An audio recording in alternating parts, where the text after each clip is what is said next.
and welcome to Human Restoration Project's podcast. This episode will serve as an overview to our organization, what we do, and what we believe in.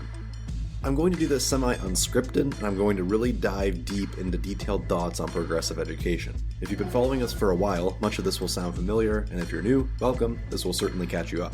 This podcast and all of Human Restoration Project's resources remain operational due to our Patreon supporters, 3 of whom are Simeon Frang, Tim Fox, and Carolyn Weiserek. You can learn more about Human Restoration Project on our website, humanrestorationproject.org, and follow us on social media. Human Restoration Project is a nonprofit organization that wants to change education systems towards a progressive, human-centered pedagogy. My name is Chris McNutt. I'm the founder and executive director, and I also teach digital media with high school students at a public magnet school in Ohio. Our co-developer of the organization is Nick Covington, who teaches social studies at a public high school in Iowa. We produce a variety of resources from this podcast to writings to free booklets and resources that we'll cover later on in the podcast. Our primary goal is to instill progressive education. Some may hear the word progressive and think the political ideology. Certainly there is some overlap between the two, but one can be a progressive educator and not necessarily subscribe to all the ideas of the progressive left. Progressive education is the belief that students are valued human beings with experience and knowledge that can build off each other in a learning community to discover and grow. We explicitly use this definition as opposed to creating a new term because progressive education is rooted in hundreds of years of history. It's nothing new, it's not reinventing the wheel.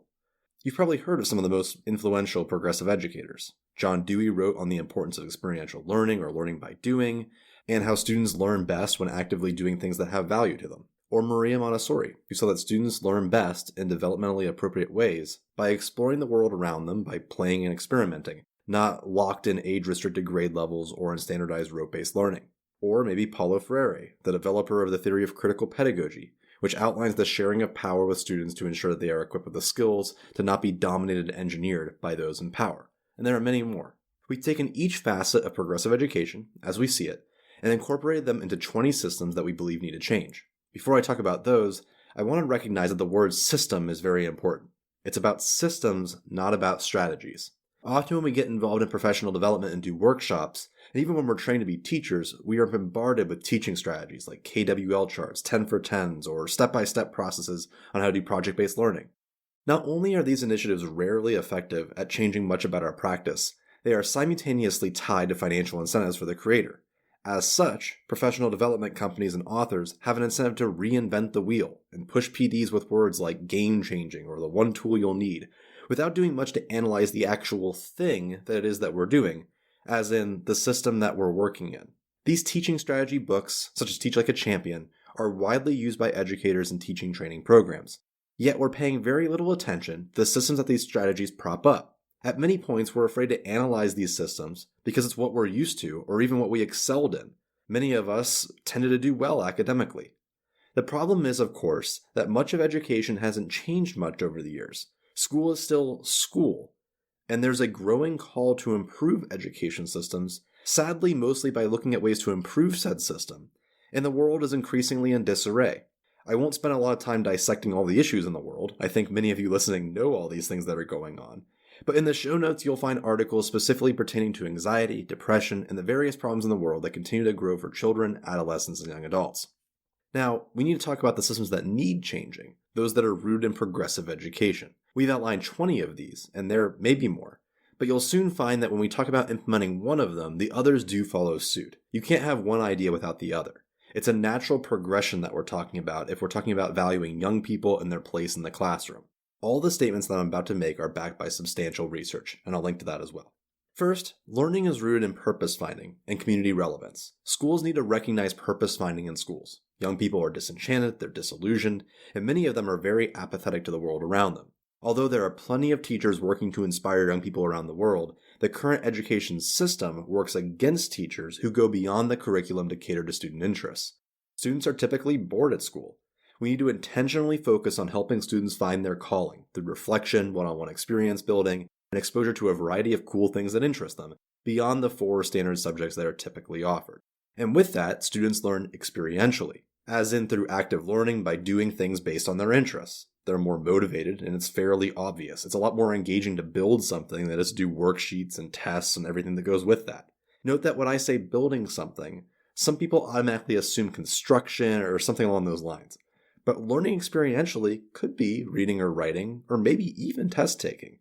The experience is that students see an end goal that matters to them, and they're actively learning to get there. It's about the learner seeing a connection to a greater goal that they themselves are choosing. It's a teacher's job to inspire, motivate, and connect to guide that path. It often feels like, for example, that we're maybe training all of our students to be engineers instead of inspiring students to be engineers. That's a very different point. Our goal isn't to train everyone the fundamentals of every single thing that they're going to do, but to have students inquire and discover what they love about those fields so that they might pursue them in the future. This is, of course, not the same for community and pro-social goals, which can and should be universal. For example, in anti-racist education, or community connectedness, or even financial literacy. These are things that all students are going to use. They're all things that they need. And it's different, say, than like the 5-paragraph essay, or deep reading skills, or proofs in algebra. Students also need to be connected to the community. Some schools are almost explicitly stating at this point that their goal is for students to escape their community, which is a shame. There are so many great people willing to work with young people, and the impact that bringing in community members to the school and sending school members out into the community is just really insane. Students being placed in internships, working with nonprofits, doing community service, learning from experts and elders, all of this is a huge untapped resource for so many districts. And further, we can make classrooms that are cross-disciplinary. The 4 core subject area idea is rooted in some semblance of reality. Obviously, we want students to be able to read and do basic arithmetic. However, I, as well as most progressive educators, would argue that in order to promote literacy and build upon basic skills, that we need to engage learners in things that inspire and interest them. Then, the rest will follow. If we design experiences that are rooted in reality, as opposed to these simulated endeavors, students will naturally want to read and naturally use math, turning to teachers and peers when they need help. After all, they want to do these things. It's evident if you walk into any elementary classroom. That's the first 5 systems out of 20. Purpose-finding experiential learning, connection to the community, cross-disciplinary classrooms, and promoting literacy.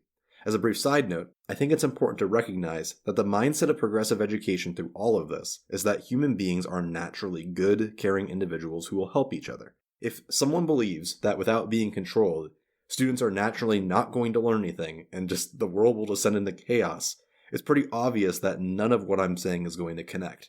Time and time again, it's been shown that children, uncorrupted by the ails of society and pressures of their environment, are natural learners and care about one another. Now into more systems. Social justice is the cornerstone of educational success. We must demand inclusive spaces. So much of our school culture is based in a white, heteronormative school culture. I'm a white male teacher, Nick is a white male teacher, and we both know and recognize that we have a privilege in spreading the word about these practices, as well as how we operate our classrooms. The curriculum and culture of the classroom rarely reflects the learners themselves, and we need to explicitly decolonize it, counteracting racism, classism, showcasing LGBTQIA+ resources, and more. This also involves promoting and showcasing non-white leaders and voices. Further, racism and classism has led to discriminatory and highly troublesome disciplinary practices that primarily target students of color.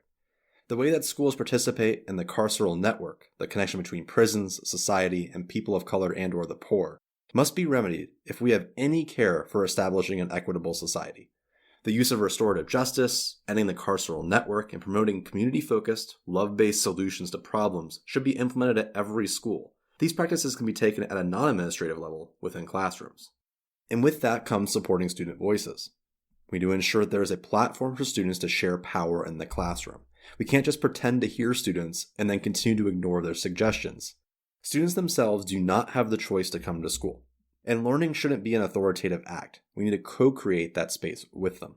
That's inherently tied to critical pedagogy. As mentioned before with the writings of Paulo Freire, the teacher in many cases has become the oppressor, one who doesn't see students as offering inherent value. Instead, we're just banking knowledge into each person and having them regurgitate it. A true democratic classroom would be entirely rooted in causes that students care about or are inspired to care about. Through all of this, we are building a reflective space. Dewey defined reflection as not only self-reflection, but a process that builds in connection with others. We must not only see our development as important, but the community at large. That means that empathy and a shared sense of belonging are necessary for true learning to occur. All of this highlights our second set of systems, demanding inclusive spaces, utilizing restorative justice, authenticating student voice, adopting critical pedagogy, and building a reflective space. In addition, these concepts must be equitable beyond the classroom itself. Much of our teaching practice in the United States is hampered, not because of what we're doing as teachers, but because of an inequitable society at large. HRP places resources on our website to demand community change, such as proper funding, to make a better future. It's incredibly difficult, and honestly an unfair ask, although we try, for teachers to help students who are homeless or who miss meals.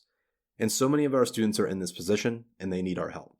With that, we're halfway there. Next, we need to talk about dehumanizing practices in school. There are so many things that we do at school that are based on things that we've quote-unquote always done. Yet, these practices aren't based on research. Most classes regularly assign homework. From elementary to high school, many of us still believe that there's a benefit in assigning homework because we had teachers that, assigned homework. But when homework is studied, it's shown to almost always be detrimental to learning, specifically for elementary and middle school students. And at the high school level, its only benefit has been shown to prepare for standardized testing. Outside of that, homework causes stress, it furthers inequities for those who can complete homework because they tend to have more time and wealth, which tends to be sadly the primary indicator of success between those that do well in school and not well in school. And it takes away time for play and more authentic learning. We also continue to assign grades, despite a wealth of studies that show how grading hurts intrinsic motivation. No one receives a low grade and then all of a sudden doubles down on learning content and engaging more. Usually it's the opposite effect, and that's highly backed by research time and time again. It seems like grading is just a mask for ranking and sorting students, which then harms students who are less compliant or not from the oppressive culture at alarming rates. We continue to use standardized testing, despite there being little to no linkage between doing well on standardized tests and having successful outcomes. In one study, when students had not taken standardized tests and still went to college, you saw more Black and Latinx students that were admitted, and all students graduated at higher rates in 4 years than those that took the test. The ridiculous practice of standardized testing has ramifications in everything that we do. The white-centric curriculum, no time for community involvement, over-the-top scheduling, and just the general stress and inhumane nature of how testing works, which I don't really think needs much explanation. We all know this. Then, we need to talk about building strong relationships in lieu of the control systems that are dehumanizing. To borrow a quote from Bell Hooks, quote, "To teach in a manner that respects and cares for the souls of our students is essential if we are to provide the necessary conditions where learning can most deeply and intimately begin," end quote. Because we're talking about systems, when we say build strong relationships, we're not talking about strategies that begin to treat students like projects, such as focusing on performance goals or developing activities for these surface-level connections. Instead, we're talking about removing barriers that get in the way of a student-teacher relationship, such as policing students mentally and physically, or reigning over them with some kind of commanding presence. Finally, in this category of dehumanizing practice, is reforming food systems. I think we often forget just how bad a typical school lunch is, or that so many of our students lack access to 3 meals a day. Some districts do offer free breakfast, but they're not as common as you might think. And despite these being free meals, they're gross, they're disgusting. Rarely do educators eat the meals served at their schools, especially in low-income districts. Due to corporate connections and questionable governmental oversight, most districts import flash-frozen gruel that meets nutritional guidelines. But no one wants to eat and digest that, so as a result we see students avoiding meals or taking unhealthy alternatives like pizza and chips. There is a health crisis in this country, and schools are contributing to it. And finally, the last category, which is being respectful towards each other's innate human worth, as in, don't let the systems detract from the fact that we're complex living people. For example, multi-age classrooms are more like the real world. Maria Montessori and modern incorporations of her model utilize multi-age classrooms for the benefit of all students. There's greater self-direction, and students learn from each other authentically. Sorting students in a grade level based off their age doesn't make much sense in terms of child development, and it's a result of overstandardization and simplification, not necessarily science. When we have students learning together, it's important that we recognize how valuable cooperation is. So much of school, as it exists now, is competitive. Our tests and grades are competitive, but so are our review games, our lesson plans, and even our treatment of students. It can all feel like this big rat race, especially at large schools where students are lost in the shuffle. Forced competition implies that education is all about me, And it standardizes the practice that some students are more valuable than others. By shifting to cooperative activities and learning, we are teaching the values of inclusion and communal space, which in turn sets up a wondrous future. This isn't to say that all competition is bad, but it shouldn't be forced. Students should set this up themselves. There can be some friendly competition, but when it's standardized and forced by the teacher or the institution, that's when we start seeing problems. In the same vein, allowing students to self-direct their learning has an enormous effect on their development. Self-control and decision-making are key principles in life satisfaction in well-regulated children. This doesn't mean, however, that students are all just going off doing their own thing. No, we're talking about building a community of learners based on trust. Sometimes students will be doing their own thing, but sometimes they'll partner with each other and learn to compromise and grow as a learning community. In the same way, teachers also need the ability to self-direct and grow in their own practice. Authoritative, top-down control systems tend to hurt all those involved in the learning process. With that, we need to support our teachers. It's a common trope, and we know how bad it really is. But teachers leave the profession at alarming rates, pay a substandard, and teachers face some of the highest stressors of any profession. Like all public services, teachers see the world for what it really is. It's inequitable and it's full of problems. Yes, there are fantastic people, there's hope, we love our students, but we see all the cracks, and most of us place those problems on our shoulders with little to no support. Teachers need not only increased pay, but professionalism. They need to be treated as experts, they need to be given planning hours and even more planning days, and the ability to self-direct and organize their own professional development. And for our last shift, which can't be understated, we have to stay buzzword free. There is so much corporate influence in education, and everyone is trying to make a buck off of schools' backs. Many of the shifts I've spoken about are sold in packages and in turn become fads. They've reappeared over the years and rarely address the underlying systemic problems. They're short-term solutions based on surface-level knowledge and marketed as quick fixes to completely change the culture of the classroom. These ideas take work, they're not easy, and they need expert-level understanding. We can't build a professionalized education system that centers all students on a capitalistic, simplified marketing campaign. Now you might be thinking, why does all of this have to be so complicated? Why not just take all of these ideas and simplify them? Why not just package them into one commonly accepted idea? And I would tell you that that relates to the huge problem I was just talking about, teachers as professionals. Human beings are incredibly complex. Teaching is incredibly hard, and the entire system of education is an almost insurmountable mountain to climb. If we have any hope of changing the education system, teachers must be familiar with these ideas, and in my opinion have a solid understanding of the pedagogy and research to make change. And you might say that none of that is a fair expectation, and you're right. Working within the education system is easily one of the closest reflections you'll see of inequity in society. Not only are students rarely treated as well as they should be, teachers aren't respected either. And asking teachers to do even more work, on top of the lack of respect by many and relatively low wages for the work that they do already, is unjust. But this is a form of activism, and activism isn't easy or simple, and it's exhausting and never fair to our side. Human Restoration Project is a form of virtual grassroots activism. Our goal is to provide you with resources to make these systemic shifts easier in your own practice, to help you navigate the waters, so that you can band together in your own pocket you find yourself in and do good work. I'm not saying that most teachers don't think these systems are important, or that teachers are bad teachers. There are certainly teachers that have become bad teachers because of working in a certain authoritative manner for so long, and burnout is certainly prevalent due to everything that I just mentioned.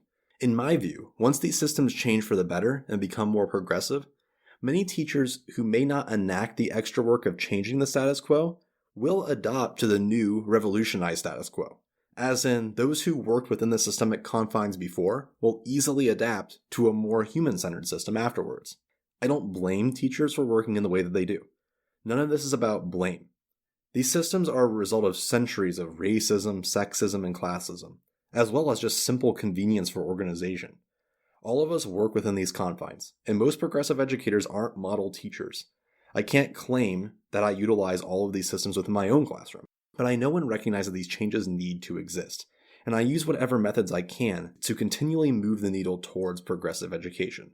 Something boiled down to a very easy to implement idea is never going to solve these serious complex problems. Further, I think to better understand all this, we also need to frame what we do not believe in. People are quick to jump on the progressive education train by misconstruing the practice.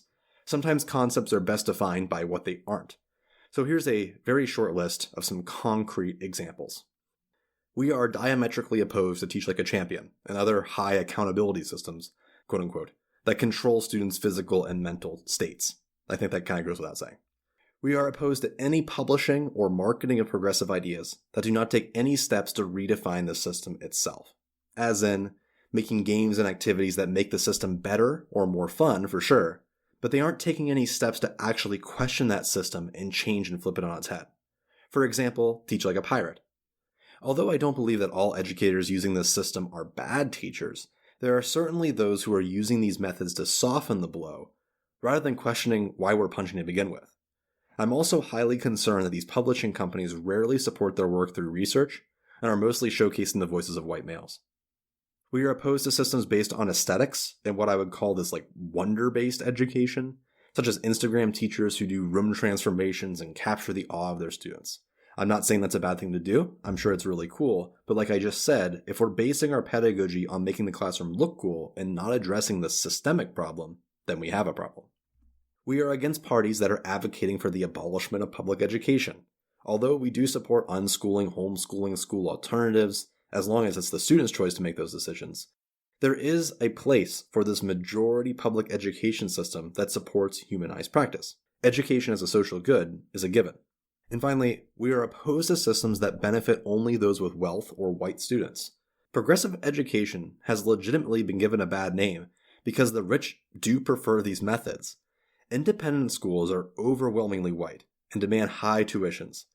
I believe that education should be available for all. We should be questioning why rich, primarily white people are sending their students to play in inquiry-based schools with rich curriculums, but are publicly using coded language like we need increased accountability of schools, which in other words translates that we need this dehumanizing test-based schools for the lower class and students of color, and then we'll just continue doing all this really cool stuff. This podcast, as well as the resources that Human Restoration Projects creates, are designed to equip you with the tools necessary to build systemic change in your classroom. Our long-term goal is that educators utilize our resources in conjunction with the many other organizations doing great work to slowly but substantially change how schools work from the inside. We already see this happening, where schools are adopting portfolio systems, they're dropping traditional discipline structures, they're adopting purpose-based curriculums and redefining how schedules work. And more often than not, this is because small groups of teachers have organized larger and larger, and they've pressed administrations to change what they're doing. It's up to the will of teachers organizing together as professionals to demand substantial change.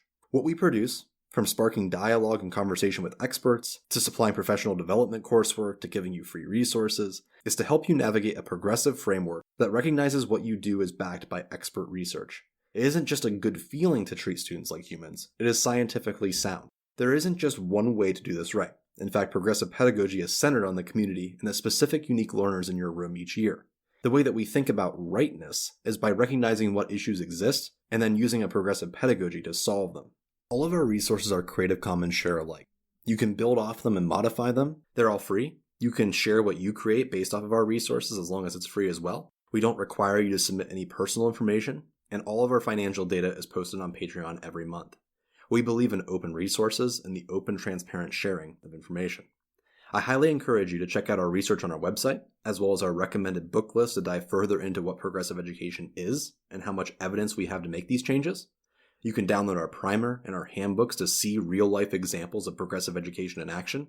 You can attend one of our summits to talk to like-minded educators about what they're doing. You can push for progressive change at your school and recommend our organization and others like it to teachers and administrators to band together and brainstorm solutions. And bring some students into the fold. Talk to them about the education system, build that coalition, and have students begin to lead that change. After all, this is all about students.